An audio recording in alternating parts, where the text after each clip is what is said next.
本日は先日行われた、東京恵比寿 MEM での新作の個展についてお話をお伺いしたいと思います。このレリーフですよね。このレリーフ作品。でこれが90年のこの、東京都。あれの破片です。というのは細長い2メーターの長さのそれをイナクスで出したんです。でそれを城南島の10メーターの上から釣ろうかって言ってた時に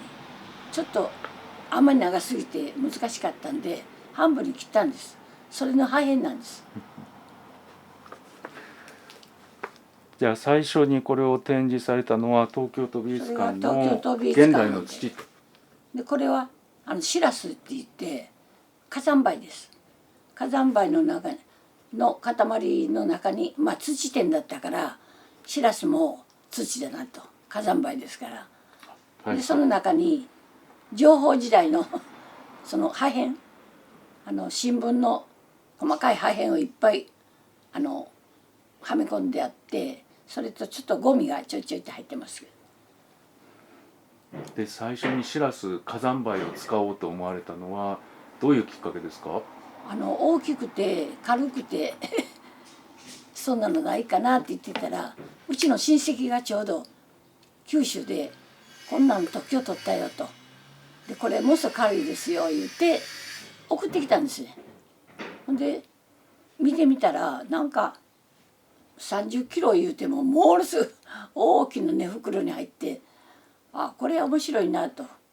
でそれをポリで固めてで加工したんですね。だから中ガランドですこれみんな。なるほど。フードになってます。あんまり深く考えてなかったんですけど、ただ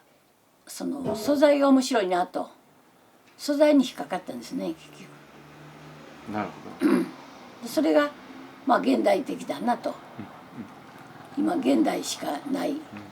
今までねそんなゴミのね素材なんてなかったですから、やっぱり時代だなと思ってで割り方長く使っております。で先生がおっしゃるその現代っていうところのポイントって何でしょうね。何でしょうね。なんか割り方こう現代にこだわってます。それは毎日こう見聞きされる中でこう着想された。自分が生活する中で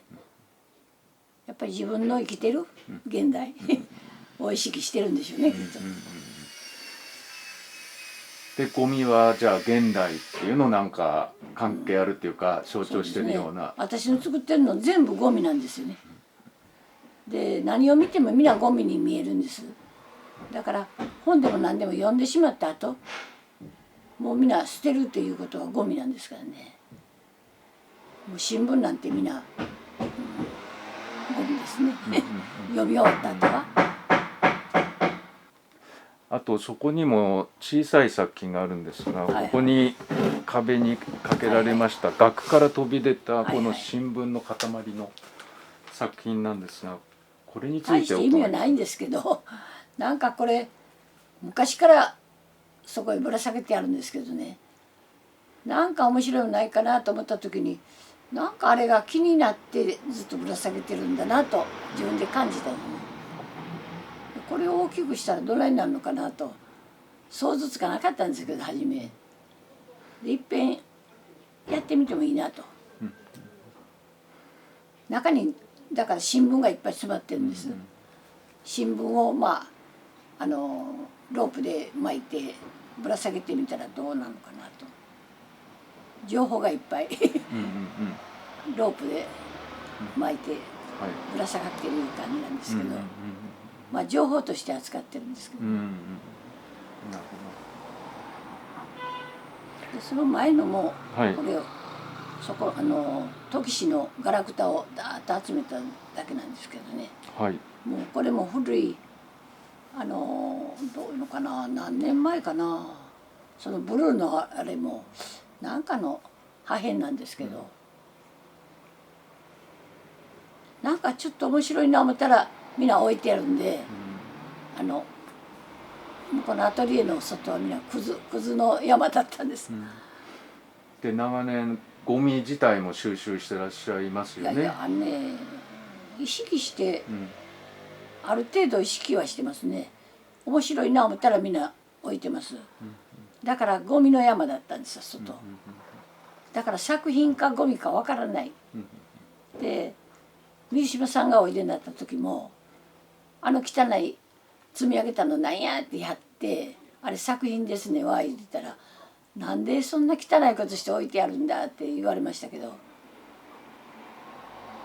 でもどこも飾るとこないのでっていうことで城南島が始まったんですけどね。その令和になる時に天皇陛下がほら、戴冠されてで次の新天皇陛下になられたそれまともに出すとねちょっとでこれ積んであるとね横の模様が面白いので中見せないで感じていただけたらなと思っただけでね、でそれ全部しつけたんです。やっぱ平成と令和の変わり目っていうのは先生にとってかなり大きい出来事でしたか？大して大きくありませんね。ちょっと寂しいなという感じだけです。というのは皇太子もね皇太子じゃないよ今の昭和天皇とか美智子さんも私だとほんまなんかすごく身近なんですよね。人がまだ皇太子の頃からで年も同じぐらいなんです、一つか二つ違うだけだからすごく親近感があってちょっと寂しいないう感じもありますけどもでもちょっと遅かったかないう感じもありますね。で今回は先生の代表的なモチーフである新聞っていうのが2作使われてて出てるんですが、今までは新聞は陶で作られていました。今回は全部実際の新聞を使われています。それは何か大して意味ないんですけど、でもやっぱりちょっと違いますね。実際の新聞と陶の新聞だとこれは陶にする必要がないんですよね。割れなくてもいいしただ軽くて大きいもの作りたかったいうんで本物の方が軽いんですよね。陶でこれ作ると持てないです。もう本当に。でこのエレベーターがちょうどこれぐらいだったら入るなとサイズ測って、これもっと大きかったんですわ、1倍半ぐらい。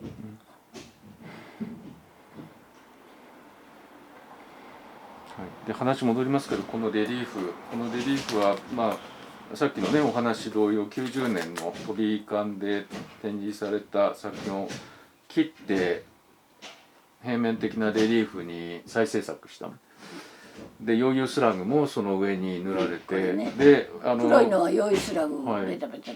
で新聞の当の新聞もちょっとねついてたりしてっていうようなかなり重厚な仕上げになりました。遊んでますんだけどね。これをなんかレリーフにしようって思った前からねなんかならないかなと思ってたんですけどね裏も面白いんですよ。面白いで裏もやってみてしたんですけどね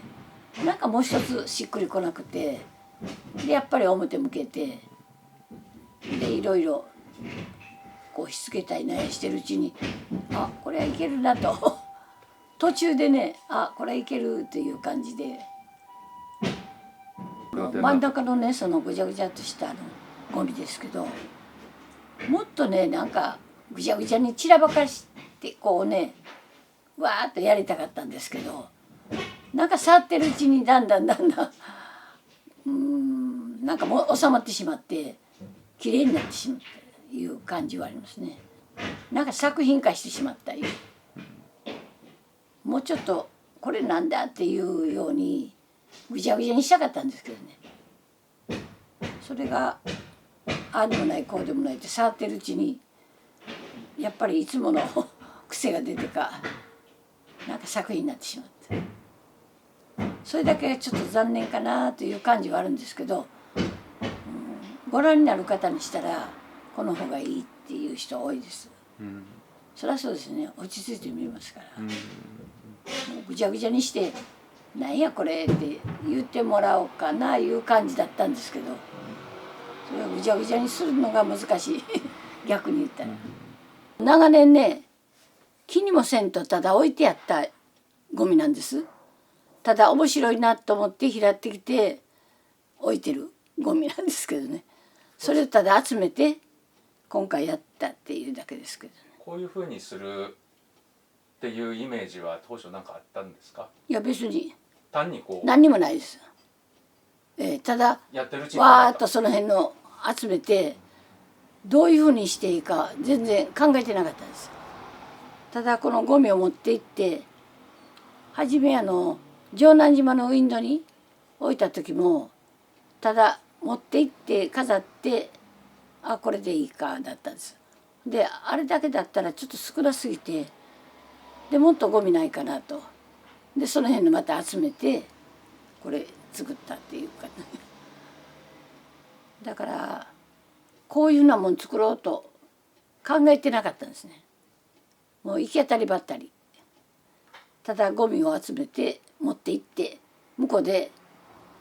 その場で考えて組んだっていう感じです。新聞紙の作品令和に変わる時の平成と取り扱い注意の札を置いてたじゃないですか、あれは何かお考えだから、開けないでくださいでなんかその記事がなんか取り扱い注意にしたかったんですね。なんか令和とあれとなんかどういうのかな大して意味はないんですけども、なんかその時代が変わったいう感じもあるんですけど、なんでしょうね、どういうふうに説明したらいいんかな。どうしてもなんか取り扱い注意置きたかったんです。あれ何もなくてするとなんかこう開ける感じがありましたから、もういらないでくださいいう感じでしょうね。いらないでくださいよりも、中見せたくない。まあ見なくてもその日付を見れば何か言うのを分かっていただけるかなと思って、時代が変わったっていう、ただそれだけのことなんですけどね。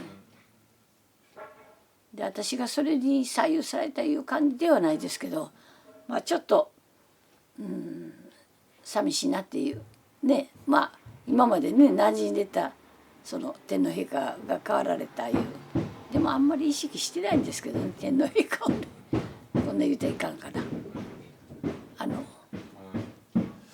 というのは私ら戦中派ですから、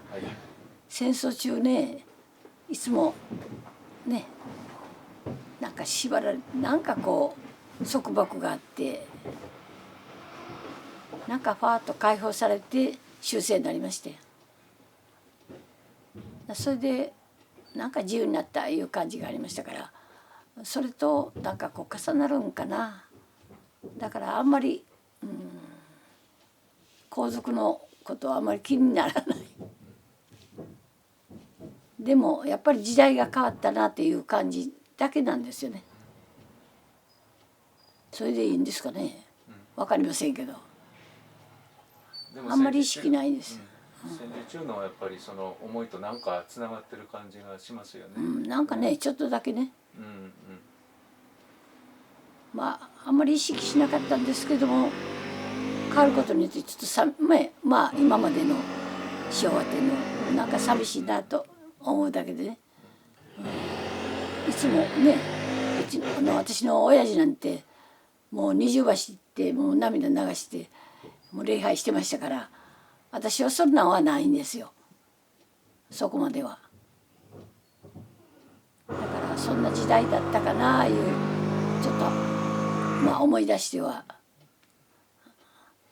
まあそんな時代が過ぎたと。パッと目につく時はもう面白いなで目についてます。スーッと通り過ぎてると面白くないんですよね。道歩いててもあれと思って見ると自分興味ある。でもいろんなゴミあっても気にならないゴミありますよね。それはもう全然。でも欲しいなと思っても持って帰れないゴミもありますだからもしもそこでこれ欲しいって言ってどうぞ言い張ったら持って帰ります。だからアメリカで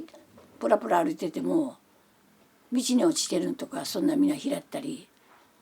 で、お店の裏になんか積んである段ボールこれ面白いなと思ったらこれいただけませんか言っていただくんですけど、ね、でそれをこう崩してそのトラックに入れて持って帰ったんですけどね。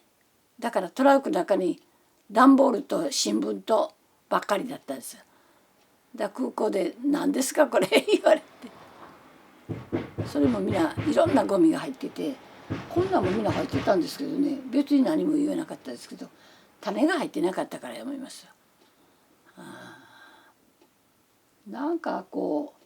ポッと見てほしいなと思うとでこんなんでもなんかどういうのかな、コカ・コーラの缶でも燃えてくちゃくちゃになって向こう置いてますけど、あんな中の堤防にポッと落ちてると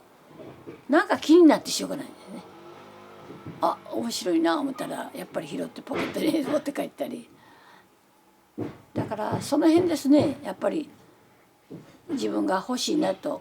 思うのと関係ないと思うのと何を基準にではないですね。パッと見て面白かって自分が面白いと思うんだったら持って帰ったらいいんだ。ほんでそれ見てるうちになんかね、なんで自分がこれ選んだかないうの分かってくる時あるんですよ、不思議と。この割れ物注意のコロナ禍でもただ単に無意識に釣ってあったんですけど、これほんまに何十年って前の主人がいて頃ですからもう40年以上のこれビラなんです、割れ物注意。それが去年か一昨年かね葬儀さんでなんかする時になんかないかなと思った時にあ、これ面白いなと思ってこんな陶器にしたんですよ。で案外面白いですね。だ自分がなんか気になるなって何気なしに置いてたもんも何十年経って時代かな分かりませんけどその時にあ、自分がこれ置いてたこれ面白いなと思うんですね。